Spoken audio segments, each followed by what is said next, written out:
दोस्तों, मेरे YouTube channel परीक्षा पाथ ऑफ सक्सेस में आप सभी का स्वागत है। आज इंटरनेशनल जीके सीरीज का पार्ट 4 की बात करेंगे। तो उससे पहले मोटिवेशनल कोट बहुत जरूरी है। एग्जाम के लिए मोटिवेशन बहुत जरूरी है। इंसान अपने विचारों से निर्मित प्राणी है। वो जैसा सोचता है वैसा बन जाता है।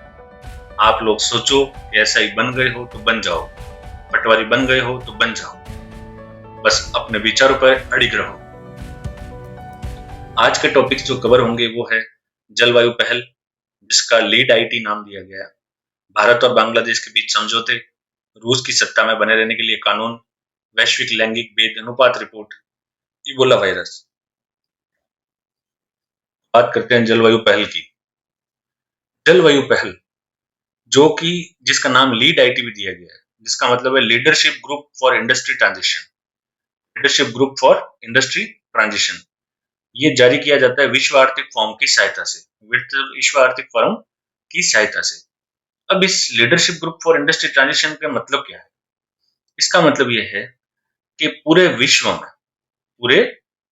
में जितनी भी कंपनियां हैं, जितने देश हैं, उन सभी को एक मंच पर लेकर आना और उनके अंदर जीवाश्म मुक्त और शून्य कार्बन स्तर प्राप्त करने का प्रयास करना, जो कि पेरिस समझौते में बात की गई थी 2050 तक के लिए। तो उसी को आगे बढ़ाने का काम है, जिसके लिए एक लीड आईटी समूह है। अमेरिका ने इस लीड आईटी के द्वारा स्वीडन और भारत को एक आभासी बैठक में बुलाया, जिसके थ्रू उनको बोला कि आप इस कंपनियों के एक मंच पर आइए और हमारा साथ जुड़ जाइए पेरिस समझौते के लिए। तो ये वर्ल्ड इकोनॉमिक फोरम के द्वारा किया गया जलवायु पहल। अगली बात करते हैं भारत और बांग्लादेश के बीच समझौते की। आप यहाँ देखेंगे, ये अगर आप यहाँ देखेंगे ये वाले वीडियो में, इस वाली फोटो के अंदर, ये है हमारे पीएम प्रधानमंत्री नरेंद्र मोदी, ये है बांग्लादेश की पीएम शेख हसीना। इन दोनों ने ढाका में 5 समझौतों पर हस्ताक्षर किए, उसी की तस्वीर है। और 5 समझौते क्या थे? आपदा प्रबंधन, खेल और युवा मामले, व्यापार, प्रौद्योगिकी, आर्थिक। ये 5 समझौतों के ऊपर हमारे भारत और बांग्लादेश ने साझा रूप से समझौतों पर हस्ताक्षर किए। कहाँ पे? ढाका में। बांग्लादेश की राजधानी है ढाका। कोई बता सकता है तो कमेंट करके बताइए कि बांग्लादेश के अंदर चलने वाला जो मुद्रा है उसका नाम क्या है? तो पीएम मोदी बांग्लादेश पर 2 दिवसीय दौरे पर गए थे, जो कि शेख हसीना ने निमंत्रण के द्वारा बुलाया। और इस यात्रा के ऊपर कुछ महत्वपूर्ण बातों के बारे में बात करते हैं। तो बांग्लादेश के जो राष्ट्रपिता हैं, जिनको हम बंग बंधु भी कहते हैं, शेख मुजीबुर रहमान की जन्म शताब्दी थी इस वर्ष 2627 को। भारत और बांग्लादेश के बीच में राजनयिक संबंधों के 50 वर्ष पूर्ण हुए और साथ ही साथ इसी वजह से मैत्री टिकट भी जारी किया गया। और दोनों देश के पीएम ने 6 दिसंबर को, कितना, 6 दिसंबर को मैत्री दिवस को मनाने का फैसला किया। 6 दिसंबर को मैत्री दिवस, ये बहुत महत्वपूर्ण है, आप सभी को याद रखना है। 6 दिसंबर मैत्री दिवस। और दोनों देश के पीएम द्वारा कुछ घोषणाएं की गई, जिनमें से 1971 के मुक्ति संग्राम के बारे में। जो कि मुक्ति संग्राम क्या है? मुक्ति संग्राम है जब 1971 16 दिसंबर 1971 में जब हमने पूर्वी पाकिस्तान को अलग किया और एक नया मुल्क बनाया बांग्लादेश, तो उसके लिए जो सेना लड़ी थी, उस सेना को मुक्ति संग्राम नाम दिया गया। तो मुक्ति संग्राम के जितने भी शहीद थे, उनका आशुगंज में एक स्मारक बना गया है। एक वहां पे रूपपुर पावर इवैक्यूएशन प्रोजेक्ट, ये एक न्यूक्लियर पावर प्लांट होगा। इवैक्यूएशन प्रोजेक्ट क्या है? न्यूक्लियर पावर प्लांट है, जो कि एनर्जी क्रिएट करने का काम आएगा। 3 बॉर्डर हाटों का उद्घाटन किया। हाट मतलब क्या? हाट का मतलब होता है बाजार।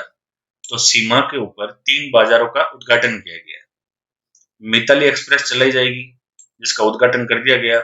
ढाका से न्यू जलपाईगुड़ी, न्यू जलपाईगुड़ी से ढाका। इस मार्ग पर एक यात्री ट्रेन सेवा चलेगी। आपको पता होगा कि पिछली बार जब हमने पिछले वीडियो के अंदर बात करी थी कि हमने कौन सी ट्रेन चलाई थी? मालगाड़ी चलाई थी, चिलाटी से हल्दीबाड़ी। स्वाधीनता सड़क एक सड़क है जो कि मुजीब नगर को और नदिया को जोड़ती है। कौन सी? शादीनोता शेरोक। ये एक सड़क है जो मुजीबनगर और नदिया को जोड़ती है। ये देखिए मुक्ति संग्राम के बाद की मुक्ति, जिसमें ये है पाकिस्तान के जनरल ए के नियाजी, लेफ्टिनेंट जनरल, जो कि आत्मसमर्पण के पेपर हस्ताक्षर कर रहे हैं, जिसमें विश्व का सबसे बड़ा आत्मसमर्पण था 93,000 सैनिकों का। कितनों? 93,000 सैनिक। और ये हैं हमारे यहाँ के लेफ्टिनेंट जनरल जगजीत सिंह अरोड़ा। और यहाँ पर है मिताली एक्सप्रेस। आगे दोनों की फोटो है पीएम की, बीच में है बंगबंधु राष्ट्रपिता बांग्लादेश के मुजीबुर रहमान। ढाका से जलपाईगुड़ी, जलपाईगुड़ी से ढाका। तो बांग्लादेश और इनके बीच में ये समझौते हुए और कुछ मुख्य घोषणाएं हुई थी जो मैंने आपको बताई। रूस की सत्ता में बने रहने के लिए कानून। अब जिस तरह हमारे यहाँ पर कोई कानून है कि भाई एक प्रधानमंत्री 5 साल तक रहेगा, उसके बाद वो वापस रह सकता है, या संविधान में लिखा हुआ है कि कौन कितने समय तक किस पद पर बना रहेगा, वैसे ही रूस के अंदर एक कानून है जिसके तहत कोई भी व्यक्ति, रूस के संविधान में लिखा हुआ है, कोई भी व्यक्ति 2 बार से अधिक राष्ट्रपति नहीं बन सकता। तो इसी को चेंज करने के लिए एक विधेयक लाया गया, और उस विधेयक के लिए ये कहा गया कि उस विधेयक से 2036 तक व्लादिमीर पुतिन राष्ट्रपति बने रह सकते हैं। कौन बने रह सकते हैं? व्लादिमीर पुतिन राष्ट्रपति बने रह सकते हैं। पुतिन अगर आप देखें तो पुतिन वर्ष 2012 और 2018 में लगातार 2 बार राष्ट्रपति बन चुके हैं। लेकिन इस विधेयक द्वारा 2024 के चुनाव के दावेदार, अगर ये विधेयक नहीं लाया होता तो 2024 के दावेदार नहीं होते। लेकिन अब इस विधेयक के बाद 2024 का चुनाव, 2030 के चुनाव के बाद वो वापस राष्ट्रपति की दावेदारी कर सकते हैं। तो बात कर लेते हैं थोड़ी रशिया के बारे में। ये है रशिया, यहाँ पर है इंडिया, ये है इंडिया, इसके ऊपर चाइना, और चाइना के जस्ट ऊपर यहाँ पे मंगोलिया, और मंगोलिया के ऊपर है रशिया। देख रहे होंगे आप, यूरोपियन रशिया और रशिया, ये पूरा भाग है रशिया का। ये मैप वर्क बहुत जरूरी है क्योंकि एग्जाम में मैप वर्क बहुत ज्यादा आते हैं, ठीक है। और ये है हमारे नहीं सॉरी रूस के राष्ट्रपति व्लादिमीर पुतिन, बहुत नजरों से देख रहे हैं। वैश्विक लैंगिक भेद अनुपात रिपोर्ट 2021। इसका मतलब होता है ग्लोबल जेंडर। जेंडर का मतलब होता है महिला और पुरुष, उनके बीच का जो गैप है कि कितने पुरुष पे कितनी महिलाएं हैं या कितनी महिलाओं पे कितने पुरुष हैं, उसकी एक रिपोर्ट 2021 में जारी की गई। जारीकर्ता कौन है? विश्व आर्थिक मंच यानी वर्ल्ड इकोनॉमिक फोरम। इसके अंदर शीर्ष स्थान प्राप्त किया आइसलैंड। किसने प्राप्त किया है? आइसलैंड ने। तो आइसलैंड का मैप देख लेते हैं। ये है आइसलैंड, इतना सा अटलांटिक ओशियन में, नॉर्थ अटलांटिक ओशियन में इतना सा आइसलैंड है। कहाँ पे पड़ता है? ग्रीनलैंड और यूनाइटेड किंगडम के बीच में। ग्रीनलैंड, यूनाइटेड किंगडम, नॉर्वे, एक तरह से त्रिकोण बनाता है। ये क्या बनाता है? त्रिकोण। इस त्रिकोण के बीच में है आइसलैंड। और कहाँ पे है?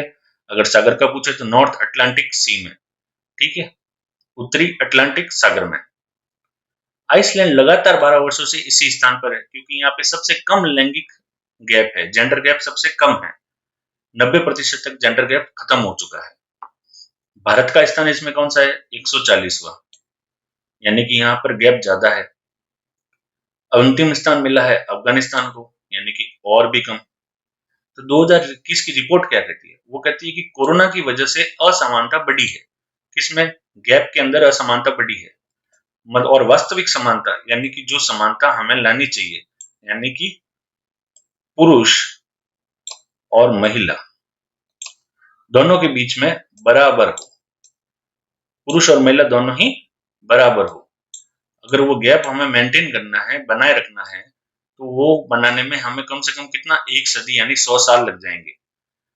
लेकिन कोरोना से पहले क्या था?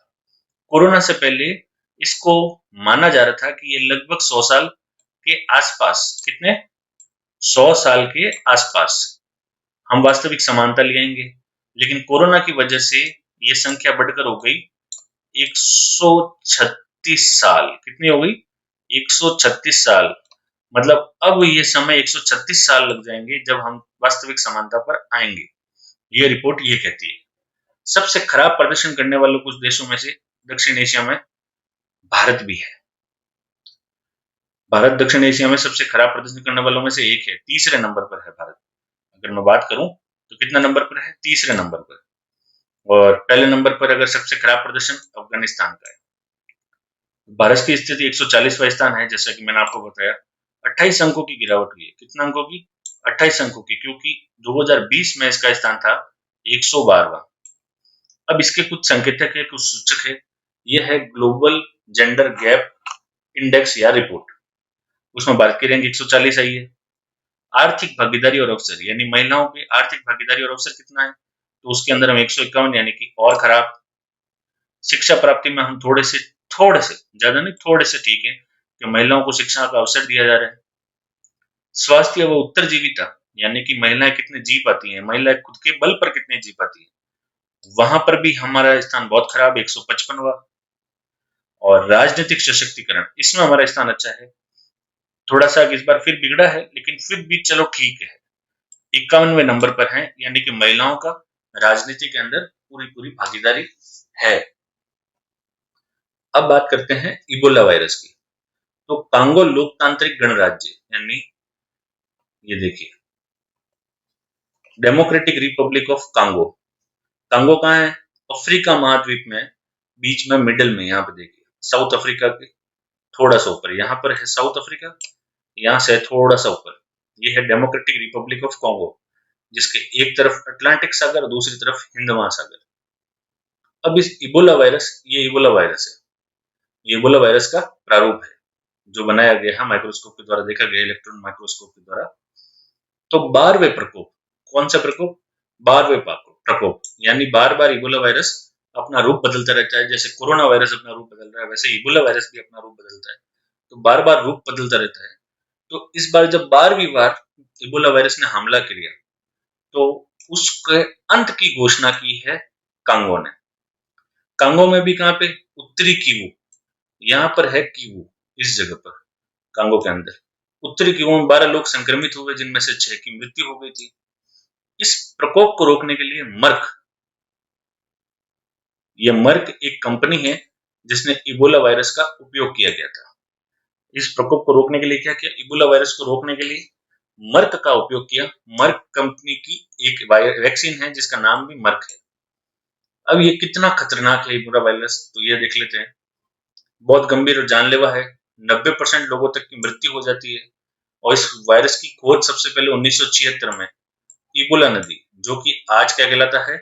कांगो लोकतांत्रिक गणराज्य। आज क्या कहलाता है? कांगो लोकतांत्रिक गणराज्य। ये यहाँ पे कांगो नदी बहती थी, और अब ये कहलाता है कांगो लोकतांत्रिक गणराज्य। अब ये किसके द्वारा फैलता है? ये फैलता है फल चमगादड़। फल चमगादड़ के द्वारा फैलता है, जो कि इसके वाहक हैं। तो आपको ये साइंस का सवाल यहाँ पर एक और जुड़ जाता है कि वाहक कौन से होते हैं?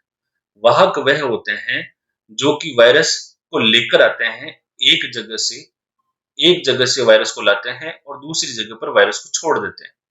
वो होते हैं वाहक, जो कि संक्रमण का फैलाने का काम करते हैं। क्या करते हैं? संक्रमण फैलाने का काम करते हैं। वो होते हैं वाहक। इबोला वायरस, ये है पूरा Ebola virus. Thanks for watching my video. Please subscribe to my channel for more updates. Share this video with friends and families. Thank you.